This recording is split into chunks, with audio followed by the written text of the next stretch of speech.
Différents faits divers nous interpellent et nous incitent à la réflexion. Ils annoncent un événement imminent et d'une grande importance. Mais comment l'analyser? En écoutant Jean-Claude qui, à la lumière de la Bible, t'accompagnera et te permettra d'être prête, d'être prêt pour le retour de Jésus. Note que les éditions spéciales sont disponibles sur YouTube. Quelle est la réponse 2? Le 2, c'est le chiffre. Je te salue fraternellement en Jésus-Christ, le Sauveur du monde.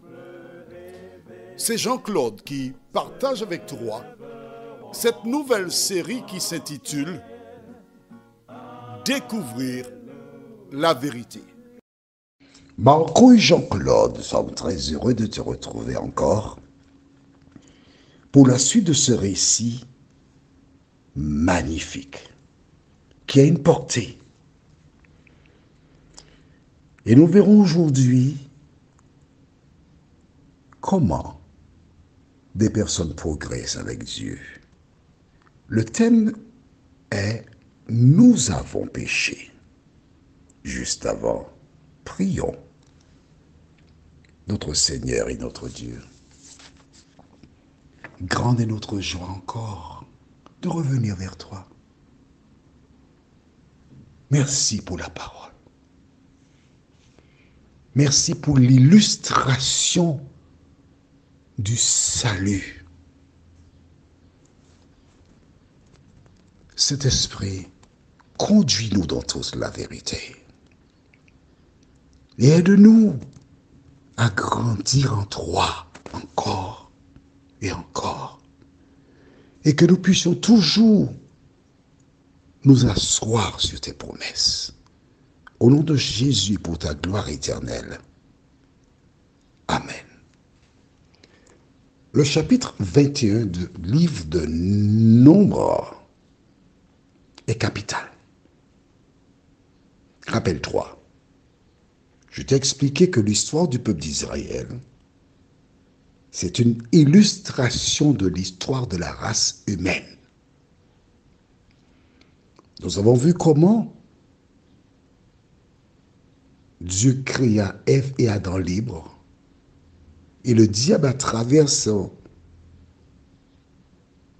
projet, plaça l'homme dans le péché, l'esclavage du péché.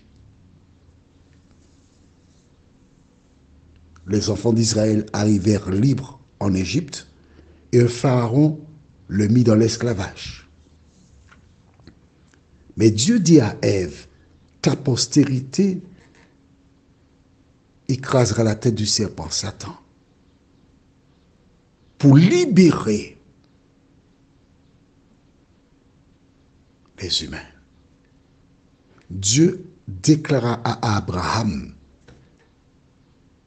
que le peuple d'Israël serait esclave quelque part, mais qu'à la 4e génération, il allait sortir.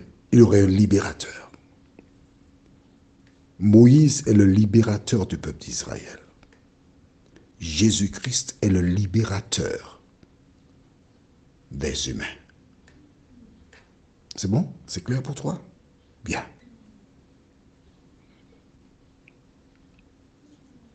Nous avons vu précédemment que ces personnes tinrent un langage incorrect à l'endroit de Moïse et de Dieu. Pardon, de Dieu et de Moïse. Dieu d'abord. Et que s'est-il passé? Pour mieux comprendre, on va lire à partir du verset 4 de Nombre 21. Ils partirent de la montagne de Hor par le chemin de la mer Rouge pour tourner le pays d'Édom. Le peuple s'impatienta en route et parla contre Dieu et contre Moïse. Pourquoi nous avez-vous fait monter hors d'Égypte pour que nous mourions dans le désert? Car il n'y a point de pain et il n'y a point d'eau. Et notre âme est dégoûtée de cette misérable nourriture. C'est ça. Et nous avons vu précédemment que suite à ces propos, que s'est-il passé, verset 6? Alors l'Éternel envoya contre le peuple des serpents brûlants. Ils mordirent le peuple et il mourut beaucoup de gens en Israël. Moïse est effacé. Ces personnes supportent les conséquences de leurs paroles. Beaucoup moururent. Et que s'est-il passé? Tu découvriras comment ce peuple a progressé. Nous lisons le verset 7 seulement. Le peuple vint à Moïse et dit: nous avons péché, car nous avons parlé contre l'Éternel et contre toi. C'est tout. On s'arrête là. Non. On continue, on achève. Prie l'Éternel afin qu'il éloigne de nous ces serpents. Est-ce que Moïse a dit quelque chose? Non. Ils ont fait toute leur affaire et quand ils voient les conséquences, ils ont compris que la seule solution, écoute bien ce que je te dis là, oui. Il faut bien écouter. La seule solution pour rectifier le tir, c'est de reconnaître leur erreur. Reconnaître leur erreur. Que dirent-ils, ces personnes? Le peuple, ce n'est pas un ni deux, non. Ils ont pris conscience, est-ce qu'ils ont commencé à voir des serpents débarquer, puis des personnes qui tombent, qui meurent là. Ils ont pris conscience qu'ils ont mal agi. Alors ils ont été vers Moïse et lui ont dit: nous avons péché. Rappelle-toi, on a fait le cours, dans le cours hier, qu'est-ce que nous avons dit pour le péché? Tu te rappelles? Alors, dis-moi. La référence, est-ce que tu te rappelles de la référence? Il faut connaître ce que tu lis dans la Bible. Hein? Tu as oublié? 1 Jean 3, verset 4. Où se trouve 1 Jean? Dis-moi. À la fin de la Bible. Très bien, à la fin de la Bible. Un peu avant Apocalypse. 1 Jean 3, verset 4 dit quoi? Entre-temps, je pense que tu as déjà trouvé. Pour lire en même temps. Non, toi tu lis, moi je cite. Il y a une différence. Parce que je ne connais pas au cœur. Toi aussi, si tu lis la Bible chaque année, tu apprendras beaucoup de versets. 1 Jean 3, verset 4 dit: quiconque pêche transgresse la loi. Et le péché est la transgression de la loi. On répète ça? D'accord. Quiconque transgresse et le est de la loi. Pour ne pas oublier, je te donne une astuce. C'est comme ça que j'ai appris beaucoup de versets par cœur. Je te donne mon secret. Tu sais que le péché, c'est la transgression de la loi. Chaque fois que tu vois le mot péché dans la Bible, tu remplaces la par transgression de la loi. D'accord?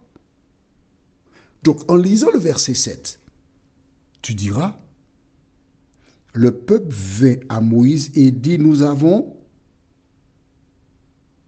fait quoi? Nous avons transgressé la loi. Quand il dit à Moïse: nous avons transgressé la loi, cela veut dire qu'ils ont reconnu leur péché. Ils ont reconnu qu'ils ont mal agi. Et parce qu'ils ont reconnu, ils savent que la solution passe par reconnaître, expliciter et demander à Dieu pardon pour le péché. Écris dans le cahier. Proverbe 28, verset 13. Proverbe 28, verset 13. Le livre de Proverbes se trouve juste après Psaume. Proverbe 28, verset 13. Tu as écrit? C'est bon? Allons-y. Celui qui cache ses transgressions, c'est bien. Donc, tu remplaces transgression par péché. Celui qui cache ses péchés ne prospère point. Mais celui qui les avoue et les délaisse obtient miséricorde. Alors, quand tu étais petite ou petit, tu sais que les parents n'aiment pas que tu injuries. Une première fois tu as injurié, on t'a fait la leçon, remontrance, 2 tapes à juger. Quelque temps plus tard, tu injuries et ton papa ou ta maman entend. Que se passe-t-il? On te dit, c'est bien, tu as progressé, c'est ça? Papa! Si on t'avait donné 2, cette fois-ci tu as pris 3. Que cherche-t-il? Il cherche à te donner une bonne éducation, à te mettre sur la bonne voie. Lorsque tu as compris qu'en injuriant, tu prends des coups, tu fais quoi? Tu cesses d'injurier. Tu ne prendras pas de coups. Ils ont dit, nous avons péché, nous reconnaissons. Allons au livre de Ézéchiel, chapitre 18, verset 23. Ézéchiel 18, verset 23.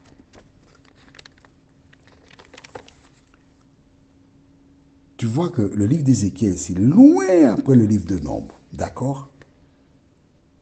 Ézéchiel, chapitre 18, le verset 23. Et tu découvriras ce que Dieu souhaite, ce qu'il veut, ce qui est important pour lui. Tu as trouvé? Lisons. Ce que je désire, est-ce que le méchant meure, dit le Seigneur, l'Éternel?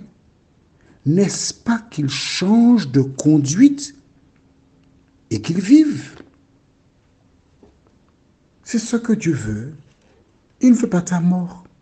Il veut que tu changes de conduite et que tu vives. Et c'est pourquoi ces personnes, reconnaissant leur erreur, reconnaissant leur péché, reconnaissant leur transgression, ils ont été vers Moïse et dit, Moïse, nous avons péché. Moïse n'a rien fait, hein? Il n'a rien dit.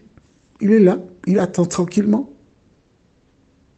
Le peuple a mûri, il a grandi. Le peuple commence à connaître l'Éternel. Il commence à trouver le mécanisme qui permet d'obtenir le pardon. Il sait qu'il faut reconnaître. Toi que j'insiste avec toi, c'est parce que je veux que ça rentre dans ta tête jusqu'au fond. Ce que Dieu demande, ce n'est pas la mort du méchant, mais qu'il change de conduite, changer de conduite et qu'il vive.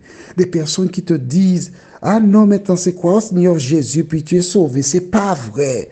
Il faut croire au Seigneur Jésus et il te faut changer de conduite. Mais oui. Mais oui. Mais oui. C'est ça. Hein? Et trop souvent, des gens ne te disent pas qu'il te faut changer de conduite. Ce n'est pas de toi-même que tu peux changer de conduite. Mais en lisant la parole, en cherchant à la mettre en pratique, le Saint-Esprit ramènera à ton cerveau ce que tu dois dire, ce que tu dois faire, et le Seigneur te rendra exceptionnel. On a 2 minutes? D'accord. On va au livre de 1 Pierre 5, verset 10. Oh, 1 Pierre 5, verset 10. C'est le Saint-Esprit qui te transforme. 1 Pierre 5, verset 10. J'attends que tu aies trouvé la page. 1 Pierre 5, verset 10. Il ne faut pas que tu oublies ce verset. Il est trop beau. Tu as trouvé?